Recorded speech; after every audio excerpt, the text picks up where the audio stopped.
Corona মহামারীতেও প্রবাসী বাংলাদেশিরা record পরিমাণ রেমিটেন্স পাঠিয়েছেন। রেকর্ড $25 বিলিয়ন রেমিটেন্স এসেছে বিদায়ী অর্থ বছরে।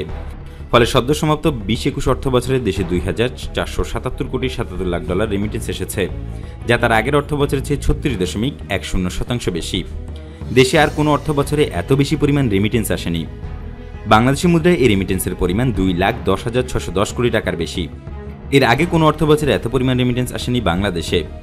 সোমবার বাংলাদেশ ব্যাংকের সর্বশেষ হালনাগাদ প্রতিবেদন থেকে এই তথ্য জানা গেছে। ব্যাংক সংশ্লিষ্টরা বলছেন, রেমিটেন্সে সরকারের নগদ প্রণোদনা ও করোনায় বিদেশ ভ্রমণ নিয়ন্ত্রণের কারণে ব্যাংকিং চ্যানেলে রেমিটেন্স বেশি আসছে। এছাড়াও করোনায় এক ধরনের অনিশ্চয়তার কারণে প্রবাসীরা জমানো টাকা দেশে পাঠিয়ে দিচ্ছেন। ফলে রেমিটেন্স প্রবাহ অতীতের সব রেকর্ডকে অতিক্রম করেছে। বাংলাদেশ ব্যাংকের তথ্য বলছে, গত 20-21 অর্থ বছরের শেষ মাস জুনে রেমিটেন্স এসেছে $194 কোটি। ফলে সদ্য সমাপ্ত পুরো অর্থ বছরে রেমিটেন্স আহরণের পরিমাণ দাঁড়িয়েছে $2,477 কোটি 77 লাখ, যা বাংলাদেশি মুদ্রায় 2,10,610 কোটি টাকার বেশি। গত অর্থ বছরের একক ব্যাংক হিসেবে সবচেয়ে বেশি রেমিটেন্স এসেছে বেসরকারি ইসলামী ব্যাংকের মাধ্যমে $745 কোটি 76 লাখ। দ্বিতীয় সর্বোচ্চ $282 কোটি 32 লাখ রেমিটেন্স এসেছে অগ্রণী ব্যাংকে। এছাড়া $249 কোটি রেমিটেন্স এনে তৃতীয় অবস্থানে রয়েছে ডাচ বাংলা ব্যাংক। বাংলাদেশ ব্যাংকের তথ্য বলছে, 19-20 অর্থ বছরের $1,820 কোটি বা $18.2 বিলিয়ন রেমিটেন্স পাঠিয়েছিলেন প্রবাসীরা।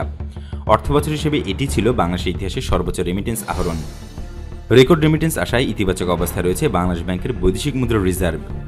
জুন শেষে রিজার্ভের পরিমাণ দাঁড়িয়েছে $46.429 বিলিয়ন, যা প্রায় $4,642 কোটি।